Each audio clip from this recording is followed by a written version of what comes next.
Hello everyone, it's me Mimnora Khan. Welcome back to the new blog. আজকে সবাইকে welcome করছি জঙ্গলের কচু ক্ষেত থেকে। সবাই কেমন আছো? ফার্স্ট অফ অল বলে রাখি, আজকে তোমাদের সাথে অনেক দিন পর আমার দেখা হচ্ছে কোনো একটা ব্লগ ভিডিওতে।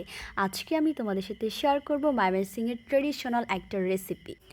ফার্স্টে আমি তোমাদেরকে এই কচুগুলোর নাম বলে দিই। এগুলো হচ্ছে দস্তর কচু। আমাদের ময়মনসিংহ জেলায় এগুলোকে দস্তর নামে সবাই চেনে। কোন জেলায় কি বলে আমি জানি না, বাট আমাদের এখানে এগুলোকে দস্তর কচুই বলে। ছোটোবেলা থেকেই দেখে আসছি এই কচুগুলো দিয়ে শুধুমাত্র আমার মা বড়া বানায়, এছাড়া আর কোনো কিছুই বানাতে আমি কখনো দেখিনি। আর এই কচুর বড়া যে একবার খাইছে, জাস্ট সে তার ফ্যান হয়ে গেছে। ট্রাস্ট মি, আমি গ্রামে আসলে অলওয়েজ আমার মাকে বলে অ্যাট ফার্স্টে যে তুমি হচ্ছে দস্তর কচুর বড়া বানাবা। তো আমি আজকে গ্রামে আসছিলাম, দেন বিকেলবেলা হচ্ছে আমি শাওয়ার টাওয়ার করে দেন আমি কচু উঠাইতে চলে গেছি, যে আমি বলছি বিকেলবেলা আমাকে বড়া বানায় দেওয়া লাগবে। আমি এতটা পরিমাণে হচ্ছে নাছোড় বান্দা, হোয়াট এভার।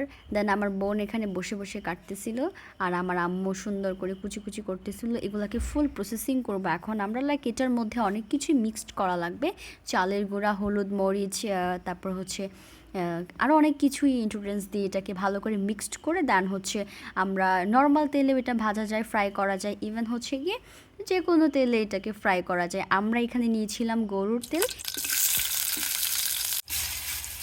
ভাগ দিলে কে হ্যাঁ মা?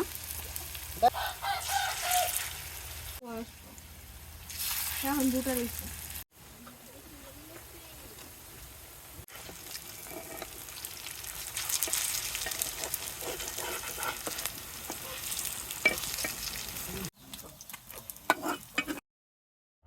সো এভরিওয়ান, আমাদের রেসিপি ফাইনালি কমপ্লিট। দেন এটাকে এখন আমি ট্রাই করবো। জাস্ট অসাধারণ হয়েছে, ট্রাস্ট মি। এটার থেকে যে সুন্দর একটা স্মেল আসতেছিল, জাস্ট ওয়াও। তোমরাও ট্রাই করতে পারো ঠিক এইভাবেই।